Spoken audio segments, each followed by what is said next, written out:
Ladies and gentlemen, presenting the Professor, Greg Dooley, and the Pundit, Steve Clark. Men, take the mic. It's the Professor and the Pundit with Greg Dooley and Steve Clark, and as always, we are presented by Nick Hopwood, who's a certified financial planner, founder, and president of Peak Wealth Management. Retire with peak confidence. You can visit Nick's website at peakwm.com. With me is the Professor Greg Dooley. Greg? What's going on, Steve? I'd ask how you're doing, but I know. I talk to Steve all the time. I see you. I know some of you'd like to think we go off and crawl and hide in our man caves until we do the podcast. But we are back for a good 18-episode stretch. It'll take us through the season. We will drop hopefully around the same time each week. And I'm just jacked because this is, to me, it's a rite of fall that we're back in the studio. And here we are on some big news that comes from the NCAA. We will be talking about that in just a minute. We've also got a look at the football team's outlook for 2025. This is our third season together doing Michigan football. Still doing the WTKA Countdown to Kickoff pregame show live from Joe's Garage at the home games. The gang will all be back together again, including your segments on This Week in Michigan Football History. Yeah, that's the plan. I haven't recorded any yet, but I plan on doing that. Planning on hanging out at Oscars after games and things like that. And I think the WTKA will be there for some home games. So I'm jacked, man. I'm jacked to get out there. I'm never in a rush to get to the season, though, Steve, I got to say. People are saying, can you wait? Can you, there's those countdowns. And I love football season. I love the culture around it. Obviously, I mean, look at me, look at us. But I'm never in a rush because it's a lot of stuff going on. I enjoy the summer, but I'm never I never want to move the calendar forward. Does that make sense? Yeah. Yeah. Summer is my favorite time of year. Yeah. But football starts, summer is over. And because the one season I don't like is winter, and all I can look forward to is summer. And the other part of fall for me is my job in earnest kicks in with my three classes. We start the week before Labor Day, so Monday, and I got to prepare for that. And one thing you didn't mention, Steve, of course, the House settlement was approved since we've been off. And I know we keep talking about that. I don't think we're going to get into it this episode, but all the implications on that, I not only want to talk to you about the people here on our podcast, I got to teach a class on it, basically. So I got to get ready for all that. So you fun certainly stuff. Got a lot of material to go over, new material to go over for your next year of teaching classes. So one of the reasons why we are starting this early in the week is because on Friday, the NCAA let go of its tiniest little hammer. You want me to put the hammer down? On the Michigan football program. Hammer was not Thor's hammer, but kind of a hammer that's used in a Lego minifigure. Right. Type of thing. Right, as opposed to the giant Lego hammers that they make. Well, you have them, don't you? Don't you Yeah, have the giant Lego figures? In my office, maybe, Yeah. at U of L. Well, Michigan didn't get hammered. Perhaps rival message board admins got hammered instead. Michigan is not vacating any wins. It's not having any postseason bans. Say my name. The things that Ohio State people and Michigan State people have promised for a couple of years, these things that were going to happen, without a doubt, they put their credibility on the line. They put everything on themselves on the line, and they just said, just you wait. And it didn't happen. They're shocked and surprised. We're not. But what did happen was a record fine, somewhere between $20 and $30 million, because the figures come about depending on how much money Michigan would have made in postseason revenue. And Sharon Moore gets one extra game of a suspension, which will be in 2026, and just may mean that Sharon's not going to West Germany. And what else? Show causes for Jim Harbaugh, who will not be coaching in college football again anyway, and Connor Stalions has got to wait at least 8 years before he could apply for a college football job. We can talk about, where do you want to start, Steve, with the specifics, the fan reaction? I know, Steve, I was in the car when the news the stories broke, so that meant people had the news, but this was before the NCAA's conference, and you asked me, I believe, Steve, if the bell tower was ringing, if confetti was raining down on campus. Ticker tape. Because that was, though, the vibe of Michigan. Not unexpected, because we were pretty convinced. Charlie Baker said it's fair and square. Right. We knew, people who sifted through the NCAA rules knew that Usually vacated wins involved ineligible players, which was never a factor here. But you never know. Like there was that you never know. Everybody was asking me, what do you think? And the one thing that always hung me up from feeling completely confident was when the notice of allegations and the investigation was over and it came out, Michigan's reaction was, this is overcharging and overreaching, and basically we will not stand for it. So I said, well, I mean, they came down really, really hard, and to a point where Michigan reacts in this way. You know, the NCAA at the end of the day, once again, tried to present their case that this merited a full season ban, but because of circumstances, we're not going to do that, and no one believes it, especially the Michigan State, Ohio State people who just feel that Michigan's in bed with the NCAA and that they're going to stop watching NCAA football now because of it. Right. And the in bed and the Big Ten has always favored Michigan. The NCAA will always kiss Michigan's butt. To me, it was more of a Michigan State narrative. But you got some of that from Ohio State because peer-wise, a lot of people think the Big Ten and the NCAA have watched after Ohio State as well, being a big crown jewel of these institutions. But the fan reaction has been pretty tasty, Steve, I got to say. It's not as sweet as watching their reaction after winning a national championship or beating Ohio State again for the fourth time. But it's pretty close. And I'm not talking about the feeling of Michigan fans overall. I'm talking about that satisfaction you get out of watching your rival fan bases. And by the way, you can include Notre Dame in that because they're bleeding in with some hatred here too. Sure. It's been fun. Why not? It's been fun. The Schadenfreude has been really fun. So what about your expectations? Sharon's 2 games hold up to what Michigan wanted. Were you surprised that he got that part of it? It will be game 3 and 4 and not 2 and 3 or not 2 and 4. And that's another thing that's really pissing people off is that Michigan was able to move the chessboard a little bit around and where it landed was kind of where Michigan would want, right? And that pissed people off.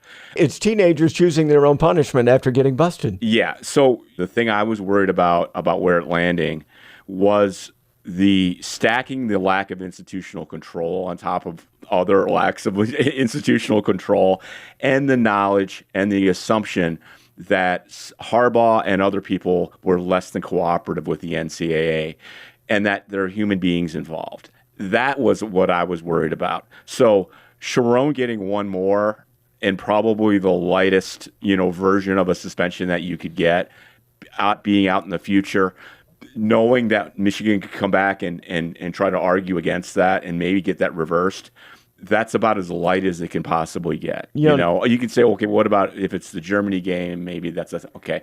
But I think he can still go on the trip. It's like... Well, the deal was he's not allowed to coach that week. Yeah. I mean, that's what's different from now in 2023 when Harbaugh wasn't allowed to enter the stadiums. Here's the thing. There's already people who don't understand the Sharon suspensions. It's not because they tied Sharon to Signgate in any way. It was the fact that he deleted his text messages. Absolute cover-up was worse than the crime. The text messages were recovered, showed no coach involvement in there, but the reason why he got dinged, he deleted the text messages, plus he was already serving a suspension for Burgergate, which made him a repeat offender. If this was the first time, maybe it's just the 2 games, or maybe it's just even 1 game. Who knows? But the NCAA didn't have any coaches on any of this. And as far as Michigan getting off with a slap on the wrist, and I understand that in the future, but in the moment, an unprecedented judgment before trial, people are forgetting that Harbaugh wasn't allowed to coach against Penn State, Maryland, and Ohio State. And that seemed pretty severe and thought that would be enough that would knock Michigan from the win column to the loss column. It didn't. So then it didn't feel like any type of damage was being done to the Michigan program whatsoever. No. I think you're right. I mean, so much has happened. And honestly, I haven't done it, Steve, but I do want to go back and listen to our 2023 season again because all those machinations of all the things in the drama that played out, just hearing us talk about it, I'm looking forward to it. But people are forgetting a lot of those dynamics. I guess obviously, I think the biggest thing that people were looking for, Steve, was the vacating of wins and the vacating and dismissing of championships and titles. It's happened to Ohio State, right before. It didn't happen in this case, and that's really what people were mounting up against.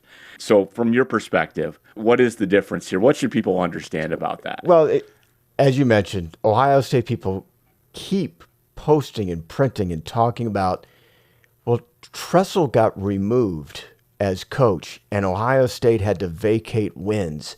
And this is nothing compared to what Michigan did. They are two different things, and one seems a lot lighter than the other. But here are the differences. They could prove that Jim Tressel knew about what was going on and he didn't report it. They couldn't prove that Jim Harbaugh and Sharon Moore and the rest of the Michigan coaching staff knew what was going on and didn't report it. Couldn't prove it. Ohio State played ineligible players. That was explained in the Friday press conference. We didn't talk about ineligible players in this particular circumstance when it comes to Signgate and Connor Stalions. So therefore, those things are apples and oranges. Michigan didn't play any ineligible players in that. So, I mean, that is one of the big differences between Ohio State and Michigan, even though on the surface, especially in today's NIL, that Ohio State could get in so much trouble over tattoos. Yeah, no doubt. And again, couldn't prove it. And if you're a rival fan, that just means Michigan kept their mouth shut for the most part and didn't say anything or got rid of the evidence, or it's at the bottom of a pond, apparently, with Connor Stalions' phone. But they couldn't trace back. In fact, one of the guys that most people assumed was directly involved was Chris Partridge, whereas the NCAA went as far as to say, we were like Fonzie. We were I was ruined. No, that he was falsely incriminated. He came out clean as a whistle. He came out like Andy Dufresne on the other side, Steve. Yes, and it's not going to be talked about other than here and then a few other places that Chris Partridge and maybe his lawyer, who's now speaking out about how he got railroaded. But Michigan, I thought, was very fortunate under the new NCAA guidance on punishment. Again, the idea that we're not going to punish the future players. If what happened 20 years ago, yeah, there would be a postseason bowl ban. There would be vacated wins. I mean, a hammer would drop. But this is the new NCAA who's rewriting itself as we speak, and it seems like monthly. They're learning their lesson, though, Steve, with Reggie Bush, and they're more prone. We talked about in this podcast, even before they wrote the new guidance, they were moving toward a world where they're punishing the man, the coach, the people involved, the booster, and not the players in the field or the people in the locker room in the year when they would have to suffer for sins of the past. They've gotten away from that. And Michigan absolutely benefited from that in this case. To some extent, yes, but Reggie Bush is an example of playing an ineligible player. True. I understand what you're saying. They've come out and say they don't want to punish the future and punish the future players. But at the same time, when they talk about postseason bans and vacating wins, in this case with Reggie Bush, he was playing as an ineligible player. So that's absolutely. And I was thinking more of his Heisman being restored and some other things. But yeah, absolutely. But they are clearly moving that direction. By the way, we can do this what if. What if they vacated wins? What if they obviously did the championship? What would that mean to you? Because some of you were thinking about that, right? Does it take away what happened? Does it take away that season? Obviously not completely. How much? We can get into that. Maybe that's a thing for another show, Steve. But if they took away a bunch of wins, we could go back under 1,000 wins. So we got to undo that. And we got to undo the helmet stickers and everything. What else? Do they have to take the banners down from the practice field? Steve, do we have to change our Professor and the Pundit where our sausage fingers, our logo, where our sausage fingers are gripping the CFP trophy? Are we required to go back to underground printing and Richie and go, hey, do that little trick with the Apple iPhone where you eliminate the trophy? Do we have to take it all away? Do we have to return all the merch we got, Steve? Do we get a refund? It does make me wonder at this point whether this accelerates the Final Four banners coming back to Chrysler. I don't know. Not exactly sure about that. Of course, again, people who aren't following this very closely thinks that Michigan cheated themselves to a national championship. As far as 2023, Michigan, in my opinion, didn't benefit from it. And the Committee on Infractions will confirm that with me. They said as such in the report that after it was exposed in mid-October, COI basically said Michigan didn't benefit winning any extra games after that. Michigan benefiting very much from the fact that this broke in the middle of the season before they played any ranked teams. Absolutely. Tremendously. Just perception in the nation, forget Ohio State, Michigan State, we're not going to change anybody's mind there, but nationally, the idea that if Michigan had lost a game at all during that streak, Yes. Michigan's reputation as winning those games would be mud. That it came out before Michigan won against those games, there would always be these series of doubts and belief that they won all those games because of that benefit. And thankfully, Michigan had a lot of things go right after the story broke. They continued to win without the information and played the toughest teams during the course of the year. Unless we forget, we knew that at the time, though. We said the Ohio State game, for instance, counted 3. We knew how much the Penn State, the best game counted. We knew ahead of time. We knew all of it. The Big Ten championship, even, that people kind of gloss over, if that somehow would have kicked Michigan out or whatever, look, they had to do what they did. Otherwise, this would look completely different right now. So it's a great point, Steve. You know somebody who would also confirm that the timing certainly helped out. Yeah, well, the timing of revealing the story mid-season, I remember I was in the Little Brown Jug with the owner, Perry Pericos, the great Perry. He said at the time, as we were suspecting who was involved with this, which we should get to later, Steve, but we're still not clear how some of these leaks happened, the private investigating firm, those are still some questions. But it's suspected that someone who doesn't like us got this story out there when it did. And I remember he goes, they're stupid. They're stupid because they did it mid-season and we're going to get a chance to play the rest of the year and prove it doesn't matter. He said it right on the spot. And I was like, wow, I think you're right. And that might be the most, other than winning all the games, that might be the most important thing here. But boy, does the punishment, the perception, everything change had Michigan not won out. 2022, the game that mattered was Ohio State. The Buckeyes suspected something was amiss. They changed their signals at halftime. They said as such. Wolverines ended up dominating them more. Yeah. In the second half. And the smoking gun video that Buckeye fans kept showing, media showed, the play where you're seeing a camera from the field, quarterback changes the sign, you see the entire Michigan bench changing along with him. Nobody wants to reveal that at the end of that video, if they played that into its conclusion, Ohio State threw a touchdown pass on. Yeah. So the smoking gun that proves that Michigan had signs and gave them an unfair advantage, that very play was a touchdown pass for the Buckeyes. Whoops. Yeah. So, forget about the truth, forget about all that stuff. Sorry. Here. Yeah. So the NCAA really couldn't prove the coach's direct knowledge of the scheme, and but clearly frustrated with Michigan's lack of cooperation. I'm sure it started with Harbaugh, because if you don't ask Harbaugh a question the right way, you're not getting the answer you want. And I'm sure it started with him, but I'm sure the other coaches followed. Yeah, and they said as much in the report. I forget exactly their wording, but they basically said it at best as uncooperative or something like that. And it seeped with that they were pissed off with Michigan. Exactly. And I don't know if that extended to our compliance people, who are usually, like, from what I understand, very cooperative and very and coaching the coaches to be cooperative. I don't know who, but I have to assume it was the people in Schembecker Hall that are directing that at. So. Connor Stalions, to me, hurt the reputation of Michigan and put Michigan's reputation in jeopardy. Again, like I said, if Michigan fell short of anything less than that national championship, it would have been worse. And of course, it was kind of hard to defend Connor Stalions once he went to Central Michigan, right? So I've gotten to know Connor Stalions. I talked to him 2 weeks ago, Steve. Did you know this? No, not the 2 weeks ago. I talked to him 2 weeks ago before all this. And by the way, he basically talked about this timeline. He said, this is when the story is going to be, this is when it's going to break. And it fell right into place about when it was released. He did, by the way, indicate some more stuff is coming about some of these unanswered questions. So stay tuned for that. Is he going to report it? Because he seems to be very open in front of a microphone right now. We'll see. I think he's incredibly talented, incredibly smart. Clearly took this too far. To me, the biggest problem I have with everything he did is the CMU thing. And he was invited by CMU. And I believe I don't know if it's in the report, but we know through the NCAA now investigating or talking to CMU, that's the most logical explanation of why that happened, is that they asked him to come help them out. But he's still on Michigan staff in a disguise. It doesn't help it for me. He's wearing CMU gear.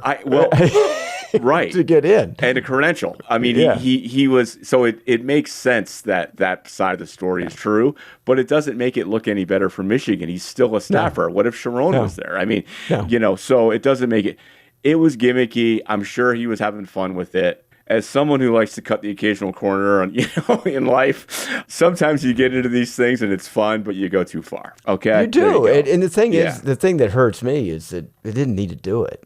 No. 2023 proved he didn't need to do it. And all of the footage that you need to steal signs, because remember, and I have to repeat this, stealing signs is fine. It was the method of how you stole the signs that has everybody up in ire.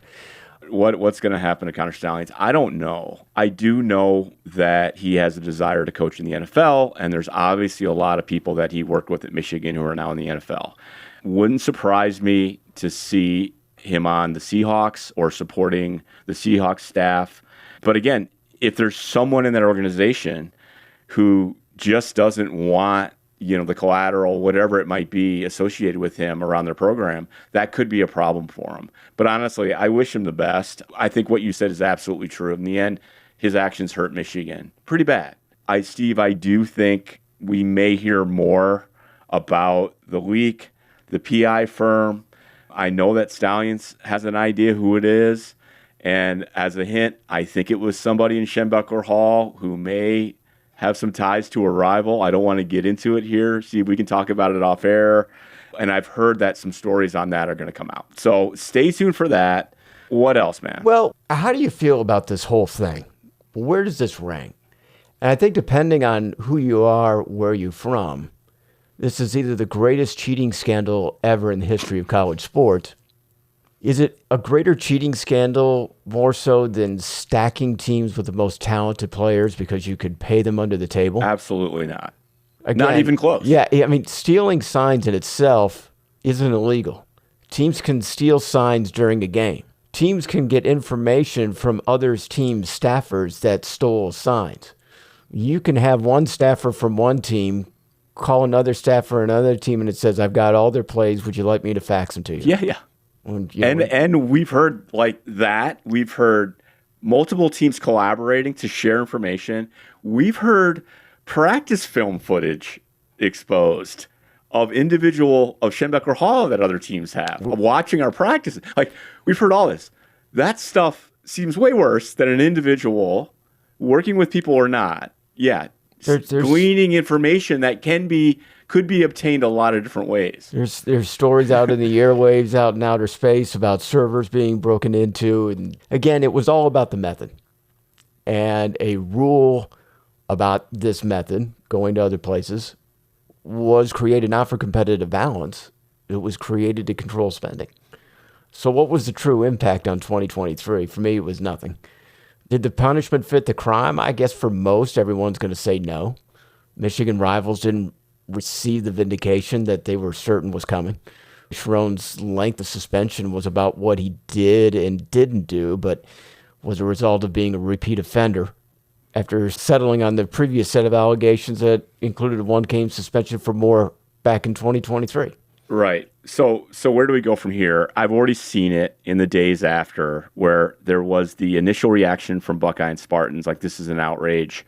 Let's sue. Some of my favorite Steves are this is everything that's wrong with America, and what do Michigan fans teach their children, like, about life? Like, like those, like going there.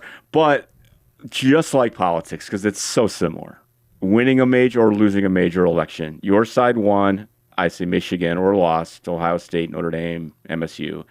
You pick up the pieces a few days later, you reframe everything, and you are back at it. And I've already seen, no matter what the NCAA says, this is forever tarnished. Everyone knows it. Just picking up the pieces. It is like Ralph the wolf and Sam the sheepdog from the cartoon, Steve. Hey, Ralph. Hey, Sam. They fight all day. They try to kill each other all day. But at the end of the day, they clock out and they're back at it in the morning. That's what we're talking about. See you tomorrow. So I think there's some people upset that Michigan fans are rubbing everyone else's noses into it. You bet. Based on Friday. And, I mean, this is just a cyclical nature of what goes on in rivalries. First of all, you have Michigan people that treat Michigan State people like they're a MAC school, that they don't belong in the Big Ten, that they're second, a dirty cousin. Cousin Greg from Michigan State's like Cousin Greg from Succession. Yes. Okay. What a great character. It's a fungus, they think. Benign fungus. Great title for your memoir. And then what happens is whenever Michigan will win something, it is up to Ohio State and Michigan State to find a fallacy in their championship and discredit it. Michigan doesn't win a national championship every year, but they'll try to find a reason to make you feel like you don't deserve it. Michigan fans doing the same with Ohio State this year. Absolutely. We did it to Tressel. We did it to Urban Meyer over and over again. You just find the weakness in the armor and you just hammer it. Well, Urban Meyer is, one of the worst people. Look at Florida. Mark D'Antonio. There you Mark go. D'Antonio. They have criminals on their team. So does look at Urban in Florida. Look at what happened there. Absolutely. Whenever your rival wins, you try to delegitimize it. This summer, Michigan is telling every Ohio State fan, well, you didn't beat us, so it's really not a national championship. Right. Oh, right. We're doing it right to them. If we were still in a 14 playoff, you wouldn't have been in the field. Right. Therefore, it really doesn't count. Exactly. So when Michigan gets one of these rare moments, 1997, you didn't really win it because you shared it. Yeah, I get that from State fans. Right. Co-championship. So now it's, 26 years later, and you finally win another one, and it's like, well, these signs. Yeah. It's just like right. It's so tainted, and therefore you never really won it. Like the last time you won a national championship was before most people were even born. So you're really a zero program. When it goes back and forth and you get a victory, you're rubbing everybody's nose in it. You're lashing out at those who continuously tell you that your team is illegitimate. Michigan State wins a few games. Michigan's program is dead because we've won 3 in a row or something like that. And then when it doesn't go your way, you whine, you cry. It works both ways for every rivalry out there. Absolutely. 100%. So while I don't think we're closing the door completely on this, it's at best cracked. It's beyond us. I don't see any circumstance where there'll be more punishment. There might be less. But we were not going to hear about the, Michigan's challenge to this for many months. But I do think there'll be some more stories. We'll see. And we'll be right here to talk about it, Steve. I mean, $20 to $30 million. Can Zach Bryan have another concert? Yeah. Like the previous night? We're going to need more than Zach. We're going to need take that. We might need Taylor Swift to cover that one. Get Metallica to show him. That would be awesome. To Michigan Stadium, maybe they can raise that $20, $30 million. People again, of course, says, why would Michigan appeal? Well, if there was nothing wrong with Burgergate, then why did Jim Harbaugh, Sherrone Moore, etc., plead to a one-game suspension? Well, they must have done something wrong if they went ahead and did that. Now, with that always being tarnished on your resume like that, why not appeal? The other thing that I think is probably more practical is when endowment people start going to their top guys and going, hey, can you help fill the bill for this $20 to $30 million? And they'll probably say, of course we will, but can you at least try to appeal it to slash it down to 5 or 10? So, right. Yeah. Can you at least put in... It's a good point. They want to see that they're doing their part of the job. Right. I'll write the check, but I want to know that you're making the number smaller. Actually, just, work with me a little bit and see if you can knock that number down a little bit. Yeah. Money, just not a problem for Michigan. It's just not going to be a problem. But yes, less money is better than more. And the fine isn't trivial. Heck, in this year's budget for the first time, I believe ever, the university proper budgeted an injection of $15 million into the athletic budget. They've never done that before. That was to cover the additional scholarships through House and the revenue sharing money. So will there be 30,000, 25,000 next year? I don't know. We'll see. Right. But they'd like to not do that. Michigan's having 6 home games this year for the first time in a long time. Yeah. Because they've always wanted 7 to 8. And coincided with around $25 million in additional expenses due to the House settlement. So There you go. Yeah, absolutely.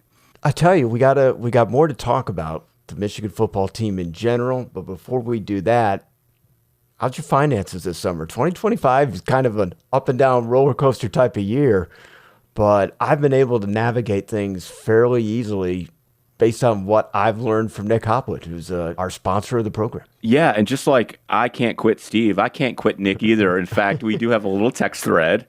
It's mostly about the market, but occasionally fun Michigan stuff back and forth. Really excited to have Nick back as a sponsor, by the way, for all 18 episodes, man. That's awesome. And we're going to have Nick in studio sometimes to give you some updates, some more live updates. But, man, there's been some changes to how 529s work and the eligibility. The market's been wild. Obviously, with the tariffs and everything, Nick's probably got some stories with his customers about handling that. Nick Hopwood, Peak Wealth Management. What else can we say, Steve? So glad to have him His back. website, peakwm.com. Again, peakwm.com. Look, if you just have a question about something, just let him know that you're calling on behalf of the professor and the pundit. You're not necessarily turning everything over, but you could be getting some advice, and you may decide that this is the best thing to do and kind of take some of the stress out of the things that are going on in this administration and the things that are going up and down and repealing this and holding back and people making decisions. And you can start watching this thing hour by hour by hour just to make sure you're making the right moves. Nick can do those things for you. Awesome. Thank you, Nick. And we will talk to you soon live in studio in an upcoming episode. That'll be fun. All right, Greg, Team 2025. I don't know what team this actually is. It's 173. Is it 199? I think it's 146. Team 146. Is that right? The team. All right. Michigan football 2025, whatever team it is. Steve, you are doing a pregame show, though, once again. Okay, you've confirmed that. You're going to be in Joe's Garage, which is on the west side of the stadium. Correct. Should people stop by and say hi? What's the deal? So it's a wide open space enough that you can see things from the outside fences. But if you want to be involved, you need to listen to the Big 1050 WTKA to find your way to become an invited guest. When you're an invited guest, you are able to take part in the drinks that are available there. Don't cost nothing. Food that is available that nothing. don't cost nothing. The games that you could potentially play while you're there. And you can go in and out. You can go from one tailgate to another, get back in, wristband, all of that. It's a very, very cool thing. Connor Stalions your way in. Just tell him you know Steve. Steve will come around and say hi during a break. Come on. All right. That's awesome. So, Steve, the most common question I get after, are you excited about the season, is, what have you heard about Bryce Underwood? What Right. have you heard? Have you heard anything that is tangible, that's pundit-worthy about number 19, Steve? What have you heard? So the expectation is that Bryce Underwood would start. The only reason why you would think that it would be different, because it's not exactly the most desirable thing to happen. If you've got a five-star all-freshman quarterback, you would like for him to learn the ropes a little bit, especially when your second game is in Norman, Oklahoma, one of the most intimidating places to play. The game is going to be at night. You don't want to ruin your quarterback by the second game and have him lose all of his confidence. Bryce Underwood isn't going to lose all of his confidence no matter what he does in game number 2. But when you've got a guy like Mikey Keene, who's had 3 years of starting college football experience, maybe you kind of start him the first couple of games, let Bryce Underwood get his feet wet, and eventually becomes a starter. Problem is, Mikey Keene hasn't been very healthy since joining the Michigan football team. And we were both at Monday's press conference with Sharon Moore and asked about Mikey Keene. It was very subtle, but Sharon made it sound like he isn't 100% healthy yet. Yeah. They're always very positive about injuries, but this wasn't like he's taking snaps. He's fully, he's throwing. No, there was no full go here. Yeah. It was more like he's working his way. Yeah. And that is code for me that he is not participating as much as anybody would hope. So we're probably going to say at this point, again, it's an educated guess that Bryce Underwood is going to be the starter. Unless they're being really quiet about like Jaden Davis or somebody like that. Right. But I think we probably would have heard. I was not a big fan of Bryce's performance in the spring game. And when I say not a big fan, like I don't think he can quarterback. No, that's not at all. He can quarterback, but can he jump in as a freshman and do a rare thing, which is, as a true freshman quarterback, play quarterback at the role that's required to win at a championship level? And it's really, really hard to do. The people who have done it are less than the fingers on my left hand, and my right hand for that matter.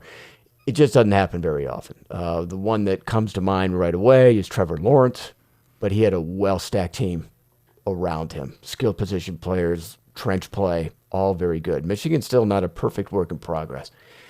And you look at Dylan Raiola in Nebraska, he was, almost threw as many interceptions as he did touchdowns. He had a lot of passing yards, but pivotal moments, fourth quarter action, still the same Nebraska team last year as it had been under Scott Frost. So, again, my enthusiasm is somewhat tempered in this. But what I do know is that Bryce has improved a lot in practice play in the summer, working out, losing weight, gaining muscle, gaining knowledge than he was in April. So he's made a track from January when he first enrolled to April, which we saw in the spring. And we've seen a even bigger difference between April and what's coming out of Fort Schembeckler in middle August. I would take a good plus, not fantastic, excellent, all Big Ten. I would take good enough. Chad Henne, freshman year, great arm, played the part, got us through some big games. That's what I want out of Bryce Underwood. So we'll see. Steve, what else, just high level, what should people know heading in here as they're doing their research? They're doing their individual pundit research for the season. So they did get a couple of major portal pickups during the offseason. Justice Haynes was a reserve running back from Alabama. A lot of people are saying that he's a top 5 running back in the Big Ten already, and there's quite a good list of good running backs. 2 of them play at Penn State, by the way. To be in the top 5, you got to beat the 2 guys from Penn State to begin with, so now you're looking at the 3 others after that. Oregon's running back is looking good, but Justice Haynes is considered one of the top 5 running backs in the Big Ten coming into this season. And Indiana receiver Donovan McCauley is coming in for the transfer portal, and that's going to be big for Michigan because he provides height, length, good statistics in previous years with the Hoosiers. It's not going to solve all the problems with Michigan's receiving game, but it's certainly going to be a core piece that's going to help Bryce Underwood out. The offensive line, I think, is going to be a big improvement from over last year, and they've got experienced players coming back, but also the young guys that are moving up are getting better and better. And there's been a few surprises at the end of the year, and I think some decisions have been made about redshirt freshmen and where they're going to be lined up and play, and even a true freshman, a 5-star offensive lineman named Andrew Babalola of California has a chance to play, and it won't be because Michigan don't have any depth. It's because he's a 5-star talent that could start playing at the right or left tackle position. His name has been brought up a lot online, but also by the coaches as a standout. So I'm excited to see him. At defensive line, I think Michigan just plain reloads, Greg. I mean, Rayshawn Benny's coming back. Derek Moore's coming back. TJ Guide. They got transfer portal guys and Trey Williams and Damon Payne. Trey Williams is from Clemson. Damon Payne is from Alabama. They're just 6 deep. And that's what you want, especially at the tackle positions. And every year this decade, someone goes from complete unknown to absolutely dominant.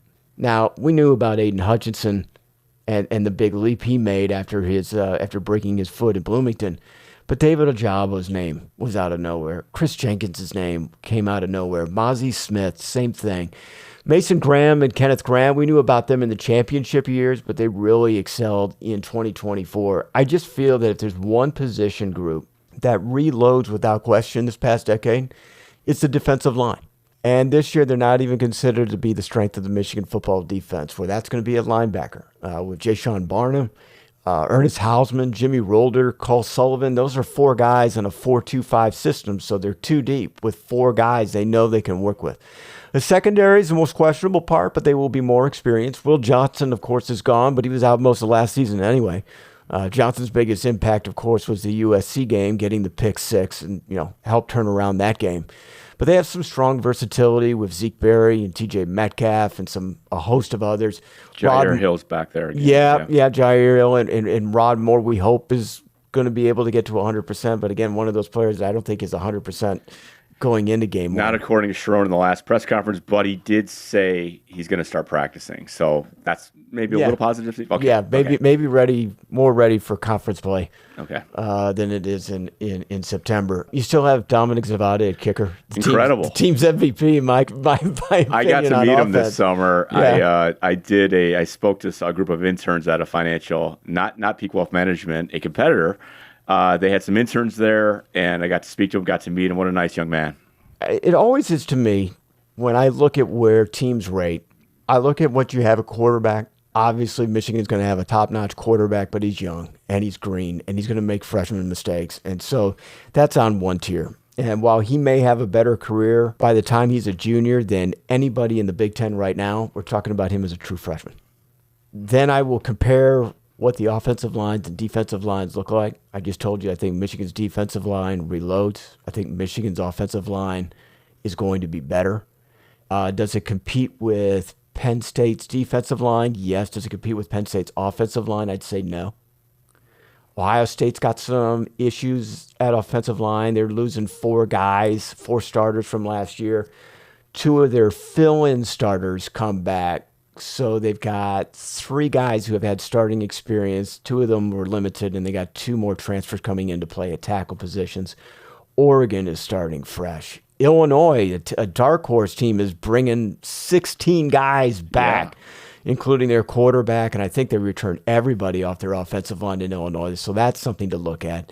Indiana is a team that is returning an all Big Ten first-team player at every level on the defense, and they still got good people on offense coming through. In fact, I think Indiana's got a better quarterback this year than they did last year. But sticking with Michigan, I look at offensive line and defensive line, and then the last thing I want to know is where are you playing people? Yep. And Michigan has Ohio State at home this year.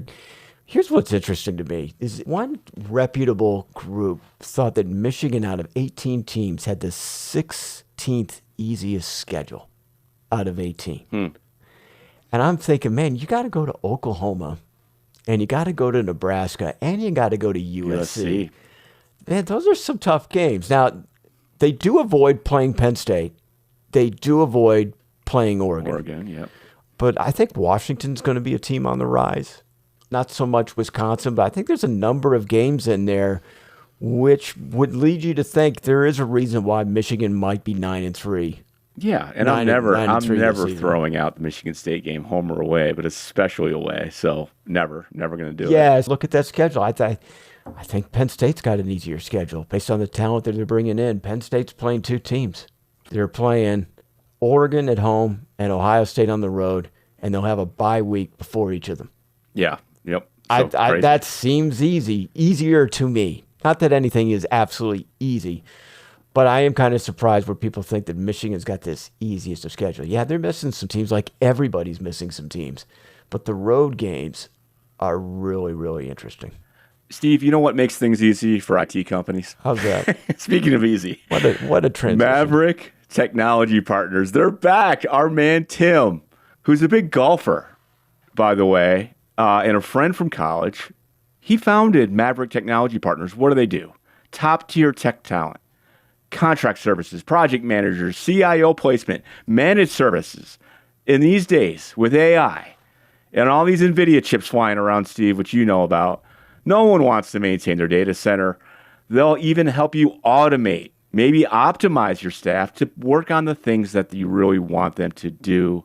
Where can you find Maverick? It's MaverickTechnologyPartners.com. Guess what? They're going to be with us, Steve, for 18 episodes. Bravo. Again, thank you, Tim. Thank you, Maverick. You want to support us? Tell your friends about the podcast. You want to support us even more? Visit Maverick Technology Partners, especially if you're someone who's a decision maker in an organization. Check them out.